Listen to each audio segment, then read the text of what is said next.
কাল পড়ব। ধুর, কাল যাব।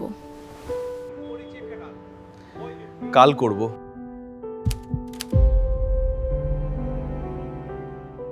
কাল থেকে শুরু করব, এই কথাটা আমরা কতবার বলেছি, কিন্তু কালকেই কেন, আজকে কেন নয়? কেউ বলবে মোবাইলটাই যত নষ্টের গোড়া, কেউ বলবে ডিসিপ্লিনের অভাব, কিন্তু আসল কারণ এগুলো কোনোটাই নয়। দোষটা তোমার একেবারেই নয়, দোষটা তোমার ব্রেনের। কেউ কি নিজের ইচ্ছায় নিজের ভবিষ্যৎ নষ্ট করতে চায়?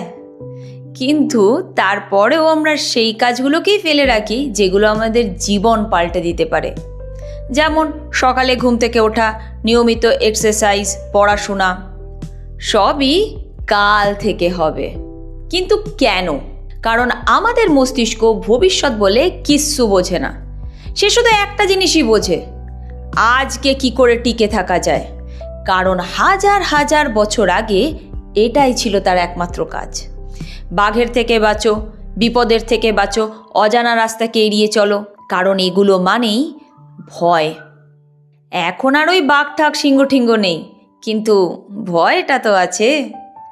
রিজেকশন, ফেলিওর, চাপ, আর এর থেকে পালানোর সব থেকে সহজ উপায় ইনস্ট্যান্ট রিওয়ার্ড।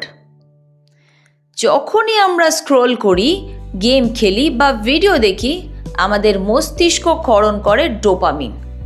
আর এই ডোপামিন সমস্ত টেনশন কিছুক্ষণের জন্য ভুলিয়ে দেয়, আর আমাদের মনে হয় এটাই করি। অন্যদিকে পড়াশোনার পুরস্কার, ভালো রেজাল্ট, চাকরি, সাফল্য, সে তো এখন অনেক দেরি। তাই আমাদের মস্তিষ্ক সহজ রাস্তাটাকেই বেছে নেয়। এবার আরও বড় একটা ভুল ধারণা ভাঙব। তুমি আসলে পড়াশোনার থেকে পালাচ্ছ না, তুমি পালাচ্ছ পড়াশোনার সাথে জড়িত চাপ, ভয় আর অস্বস্তি থেকে। তাই পড়তে বসে মোবাইলটা হাতে নিলেই সমস্ত টেনশন নিমেষেই গায়েব, আর তোমার ব্রেন ফিসফিস করে বলে, আজ নয় গুরু, কাল শুরু করব। ব্যাস, এই কাল কাল কাল কাল করতে করতে একটা সপ্তাহ, একটা মাস, একটা বছর নিমেষে কেটে যায়। তুমি অলস নও, তোমার মস্তিষ্ক সেই পুরনো সিস্টেমে চলছে, আর তুমি তার শিকার। তাহলে এর সমাধান? মস্তিষ্কের সাথে যুদ্ধ নয়, চালাকি করো। একটা বড় পাহাড়কে একদিনে ভাঙা যায় না, কিন্তু রোজ আঘাত করলে ওই পাহাড়ও একদিন ধুলোয় পরিণত হয়।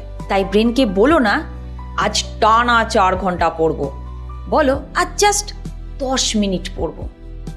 বলো না আজ 2 ঘন্টা এক্সারসাইজ করব, বলো আজ মাত্র 2 মিনিট। লক্ষ্য আমাদের প্রোডাক্টিভিটি বাড়ানো নয়, লক্ষ্য শুরু করা। কারণ মোটিভেশন দিয়ে কাজ শুরু হয় না, কাজ শুরু করলে মোটিভেশন আসে। তাই এই ভিডিওটা শেষ হলেই সেই কাজটাকে বেছে নাও যেটা তুমি আজকেই শুরু করতে পারবে। মনে রেখো, তোমার ভবিষ্যৎ কিন্তু কালকে তৈরি হবে না, তোমার ভবিষ্যৎ তৈরি হবে আজকের এই সিদ্ধান্তে। जिसने किया कल, दिन गया टल। जिसने कहा परसों, बीत गए बरसों। और जिसने कहा आज, उसी ने किया राज।